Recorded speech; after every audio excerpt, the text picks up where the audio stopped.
Maraming salamat po sa Diyos.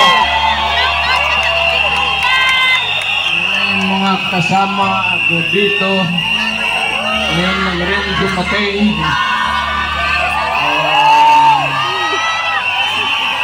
Si Ipe, Senator Bongo, Senator Bato,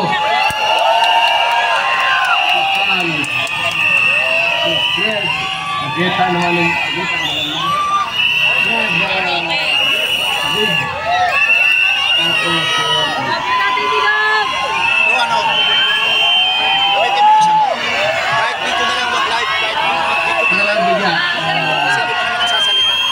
para naman masayahan kayo at kasayan siya. At may ikwento lang yan, may ikwento niya sa pamilya niya, pag-uwi niya. 10 to 15 minutes, Senator Bato.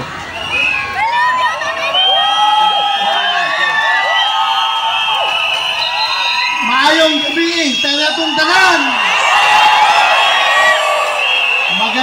Magandang gabi sa ating lahat.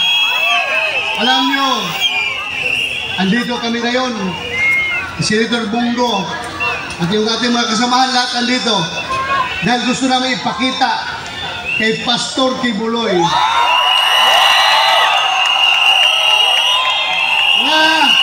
na ang pagiging kaibigan ay hindi lamang kaibigan sa magandang panahon. Kaibigan tayo kahit na masama ang panahon. Andito kami para ipakita yung suporta namin kay Pastor Apollo Kibuloy. Maraming salamat. Magandang gabi sa inyo lahat. Assalamualaikum sa mga Bisaya. Sino mga taga Mindanao dito? Sino mga taga Visayas? Sino mga Ilonggo? Lente, parenti ko mga Ilonggo, Bongo, Ilonggo. Unang-una, nandito po kami ni Senator Bato de la Rosa dahil kami po ay naniniwala. Sabi nga niya kanina, dahil po sa pagiging kaibigan niya kay Mayor Rodrigo Duterte, ay ganyan na po ang ginagawa sa kanya. Narito kami ni Bato na sumusuporta sa ating mahal na Pangulong Rodrigo Duterte. Mahal niyo si Pangulong Duterte? Pag mahal niyo si Pangulong Duterte, mahal natin ang ating kapwa Pilipino. At gaya ng sinasabi ko noon sa inyo, ang serbisyo po sa tao, serbisyo po yan sa ating Panginoon. Mahal namin kayo ni Pangulong Duterte at sama-sama po tayo rito. Patuloy kaming magmamahal sa aming kapwa Pilipino. Maraming salamat sa inyong pagmamahal. Salamat po.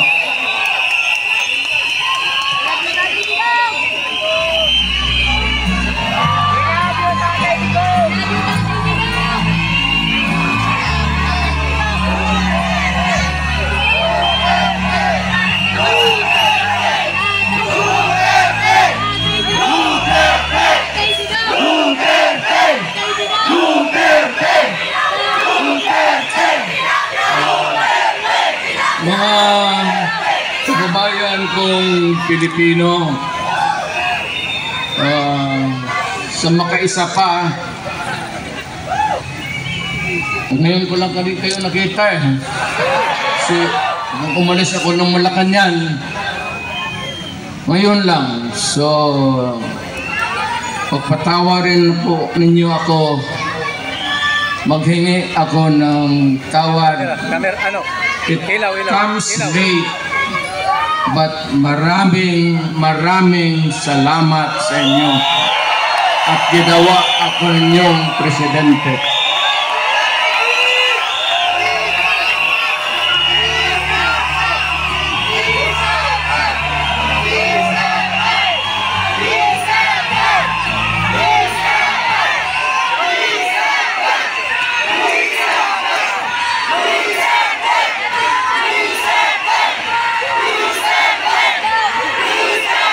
Ang pinuntahan ko dito, nandoon naman ako sa Davao,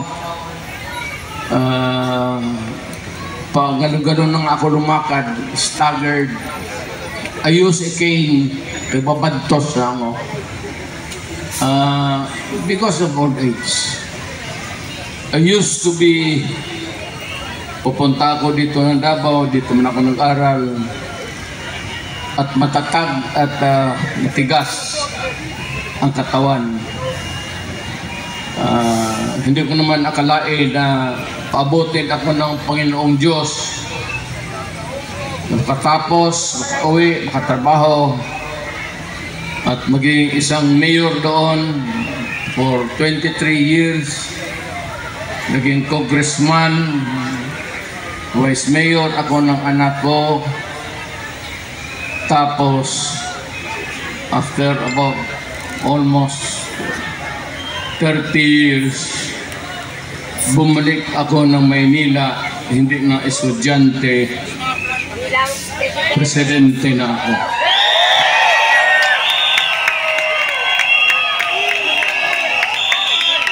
Itong ibigay ko sa inyo, maliit ito na bagay. Pwede ninyong itapon ito pagkatapos. Tapon mo lang sa isip mo.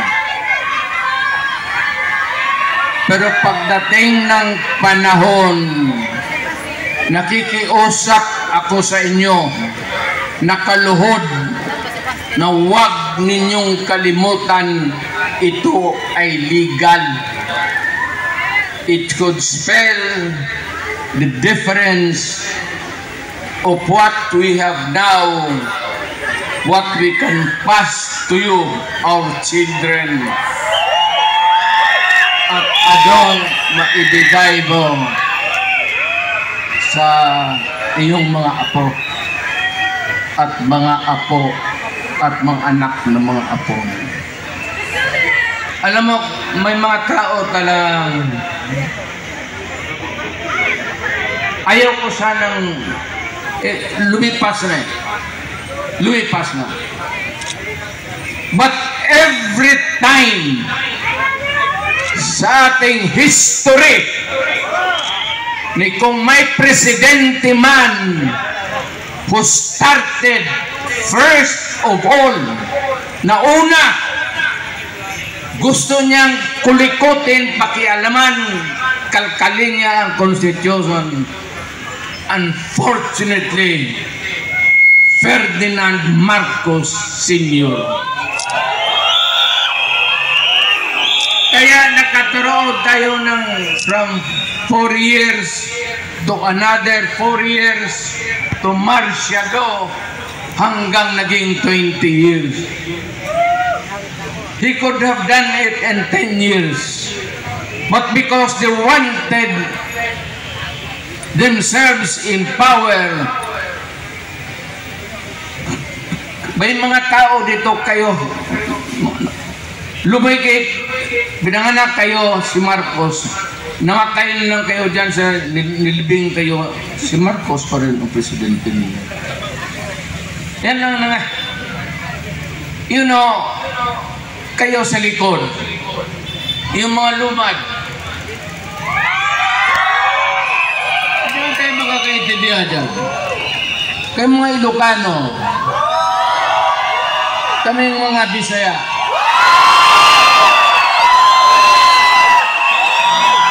mga Waray, mga Moro,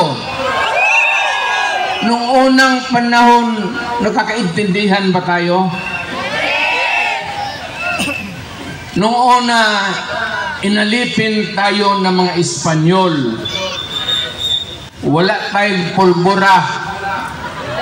Ang sekreto niyan, pulbura pati kanyon.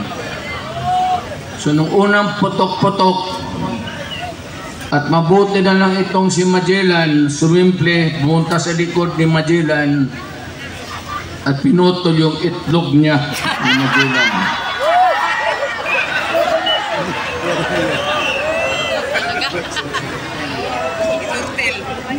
Kaya nung naging presidente ako, totoo yan.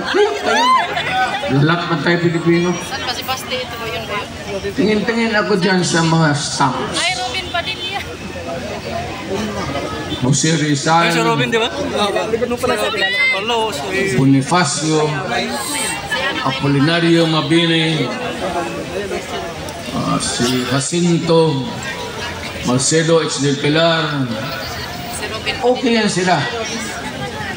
Naririnig na natin noon sa mga lulo ko na ito mga mahusay ng tao.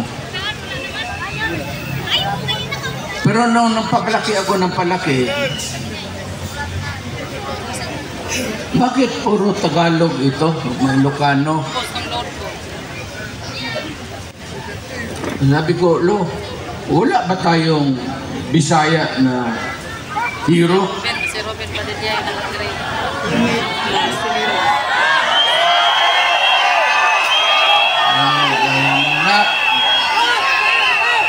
Nakalimutan lang tayo ng mga Tagalog kasi sa Bisaya lang tayo. Bisaya ka rin.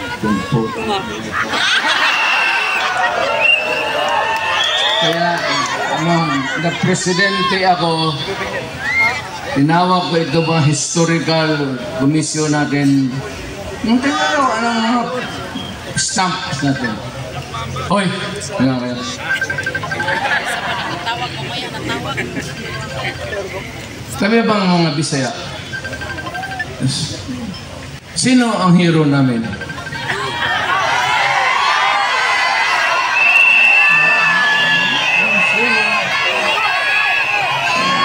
Na balitaan namin si Daguhoy sa Cebu.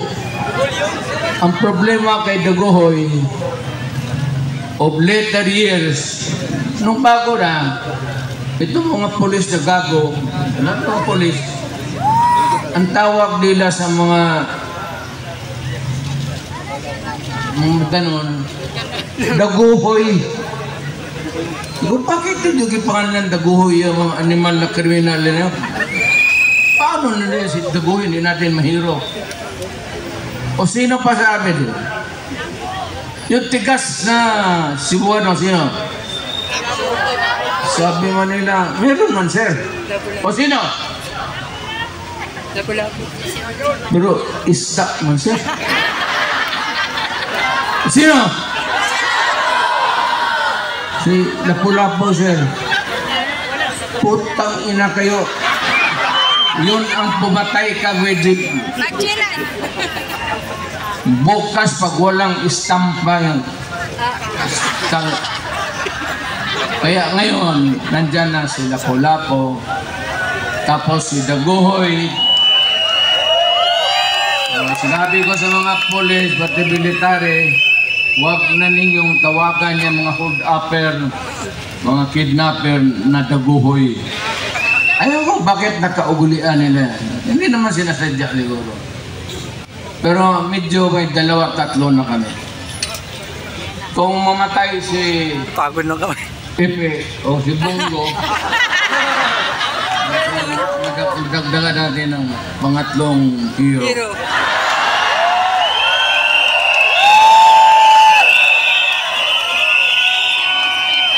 Ito lang, hindi ko na lang babae na.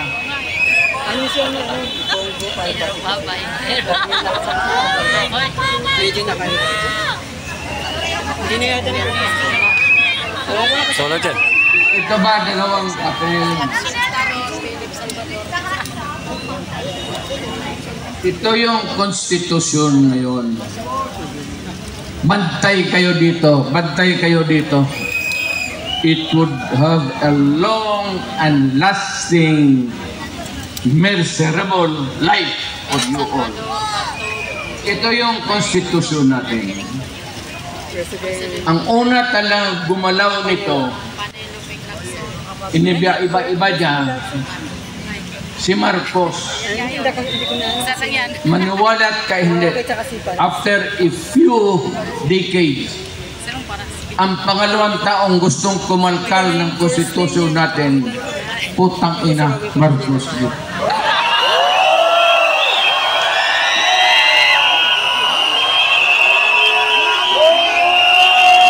Ano ang dahilan? Gusto lang nilang ito. Sabihin mo nitong mga putang ina, naging congressman rin ako. Sabi nila, ito lang mga provision, edukasyon, papasukin natin yung mga lahat, no? Princeton, kung ano yung, ano po, maganda. O, okay naman tayo.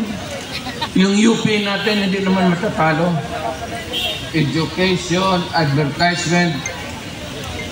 Para sa akin, hindi na kailangan. Wala.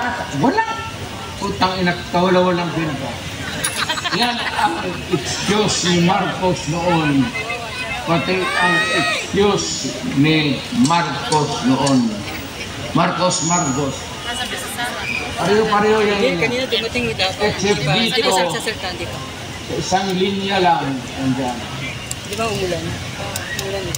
Yan lang ang target nila.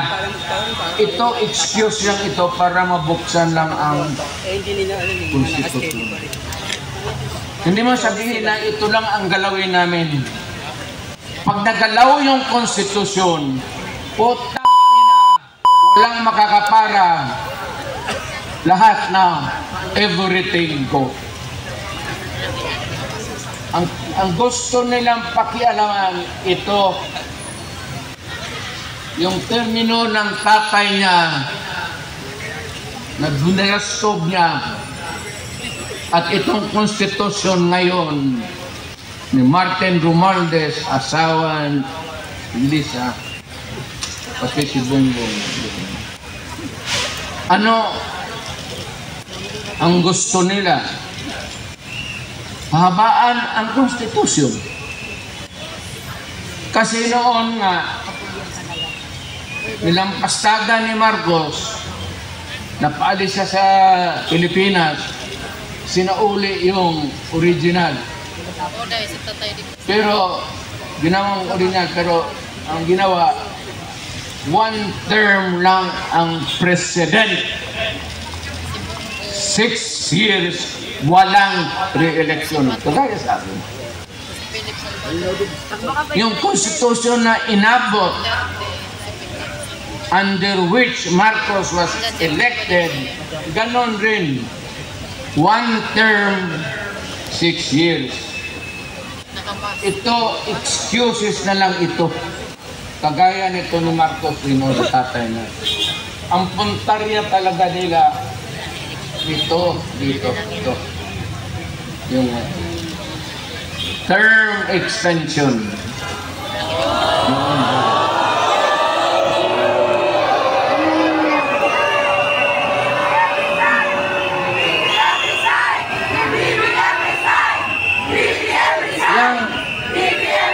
Constitution Ang galing na yan. kung saan na siya nahialan, 1 term, 6 years.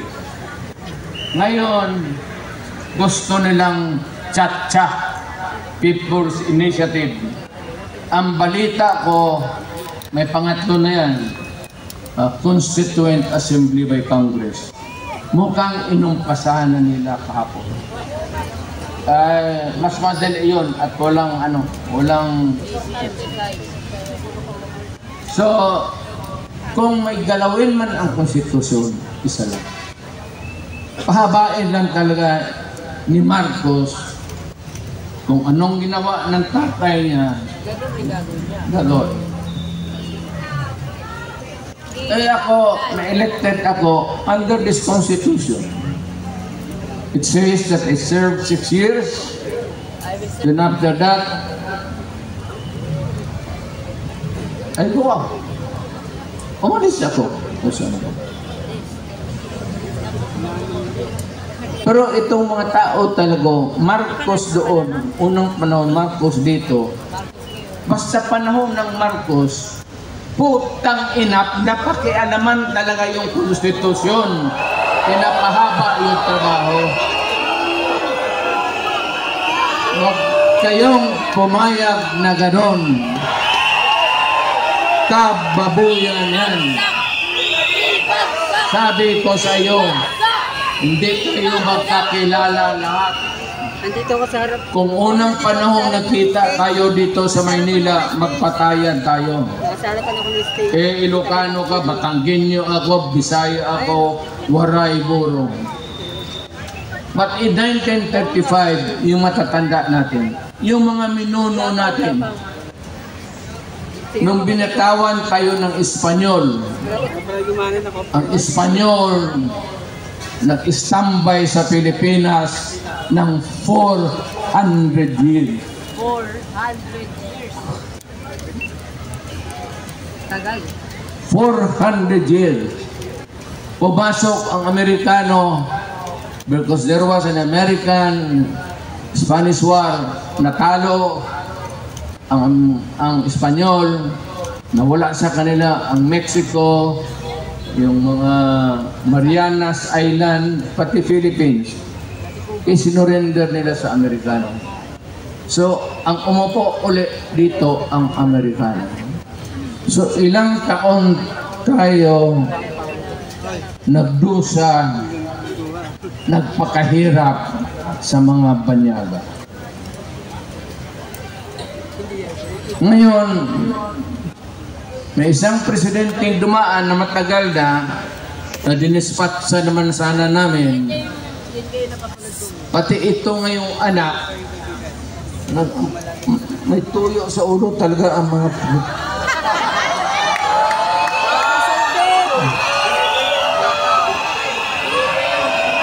gusto pahabain. Sila lang naman yan yung gustong mapahabain ang termino nila. Ang Pilipino lamang interest niya ng pahaba ng termino.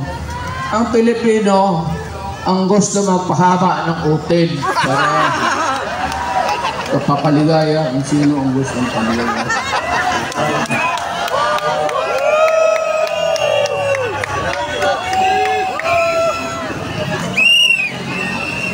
Hindi na ako magtatagal kasi akong salita. Kaya ilang araw na kayo. Mag-uwi na kayo. Huwag lang kayo magpaloko. Yan ang legal. Nasabi ko. Huwag ninyong pumayag na mangyari. Kasi mapalitan nila ngayon, walang siguro kung mapalitan sunod na eleksyon. Kasi ang gusto nila, presidential Republican type of government. Ang Pilipino, tayong lahat dito, may isang boto para sa presidente. Ngayon, ang gusto nila itong Congress, i-email, tutunawin nila, gawain nilang parliament. ang boto sa presidente o prime minister, ang tawag na dyan hindi presidente, prime minister, ang mga assemblyman o kaya yung mga congressman ngayon, hindi na kayo makaboto. Nada. No more. Kaya huwag kayong pabayag. Bas kinamatunaw na yung kamay ninyo. Sabihin ninyo doon sa kapitbahay dito, putang ina kapag pumirma kanyang papatayin kita. Patayin na lang, magpatayan na lang kayo dito lahat. Huwag kayong pumayag sa kabalustugan na yan. Masisira ang Pilipino. You would lose your direct vote. Ako gusto si Marcos. Ako gusto si Ramos. Ito, isang boto ko lang to. Oh. Ito, gusto ko si Villar. Isang boto lang. Pag tinunaw nila yung constitution ngayon at yung sabi nilang bagong constitution, itutunaw na nila, ang lalabas niyan, ang presidente maging prime minister na. At ang mga yung mga congressman ngayon, assemblyman na, wala ng Senate, wala ng House of Representatives. Nada na tayo. Kung sakali man, itapon lang ninyo ang oras, kung sa anong oras kayo mag-umpisa dito, pagka ganon, meron ako ipagbiling sa inyo. Hindi pa naman talaga at saka ako naging presidente. Awang-awa ako sa military. Mababait yan sila. Awang-awa ako sa mga polis. Yung mga polis, maraming gago dyan. Yung iba, pwede nyo yung patayin. Pero sila sa trabaho nila, medyo talagang matino yan sila. I would like to caution you that hindi pa tayo umabot ng critical math na mapunta sa Malacan. Iwasan mo yung pag-usap ko lang sa inyo. Let us make this rally peaceful in the meantime. Total, yan tayo ginagawa. Wala namang naging sa atin ng police. Wala namang yan naman tayo in the story. Kaya mag-demonstration ba tayo, piknik ko na muna tayo. Let us not go into the seat of the governing power. Kasi doon may mga national treasures tayo. Kagaya ng unang nangyari kay Marcos, pasok ang Malacanang, marami ang nasira. Hindi man kanila yun sa Malacanang. Attitude sa Pilipino. Ano sa Tagalog? Bandi. Ano bang bandi? Yung lahat ng sa Malacanang, pwersa lang ang jockey nila, pati fante. Yung lahat dyan, mga paintings, lahat makita mo, kayamanan ng Pilipino. So, huwag mo na doon at kung magpunta to doon, huwag natin sirain. Ang huwag ninyo kalabanin ang pulis pati militar. Pagdating ako ng magpakabit na. Kasi ayaw ko, naging presidente kasi ako, naintindihan ko trabaho nila. Mahal ko ang militar. Mahal ko ang mga pulis.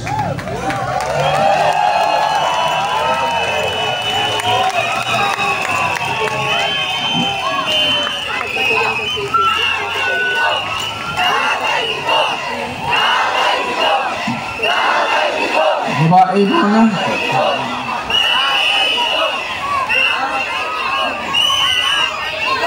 May nakikita kasi ako nung police ako nung presidente pa ako na assign sa akin. Nawala nga nung... Pero the one thing that I can contribute really is let us avoid bloody incident. Hindi pa. Dadating yan. Dadating yan.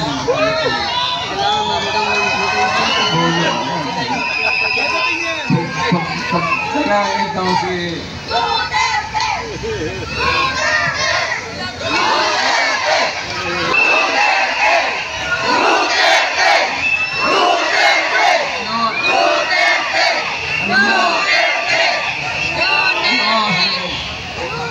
Marcos, pasyal-pasyal na lang yan.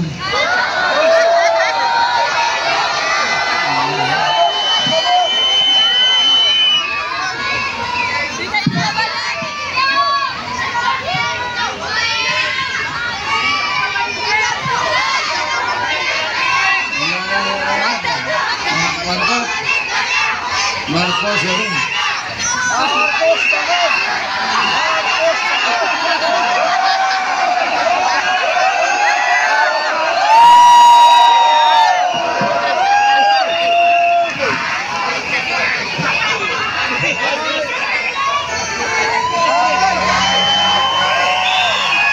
Mahal ko kayong lahat.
A'udhu billahi minasyaitanir rajim. Bismillahirrahmanirrahim. Magandang gabi po sa inyong lahat. Alam niyo po, itong samahan na ito, walang iwanan nito.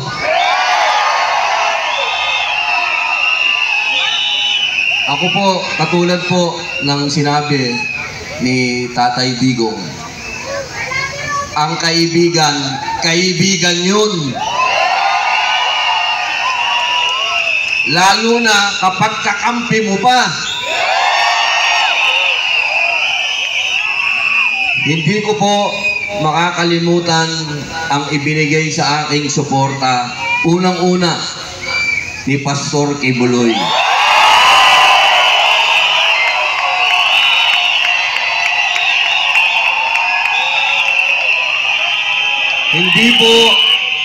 Hindi po dahil sa pogi ako, ha. Kami pong dalawa ni Pastor ay naniniwala na dapat tapusin na ang armed struggle dito sa Pilipinas. Katulad po ng sinabi ni Tatay Digong, ang kailangan natin sa bansang ito ay law and order. At yan po ang ipinaglaban ni Pastor Kibuloy.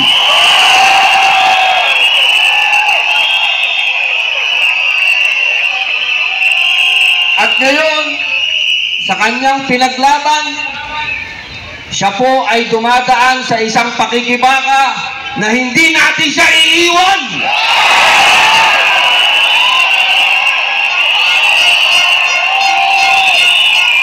Hindi natin pwedeng iwan ang taong nagsakripisyo sa bayan.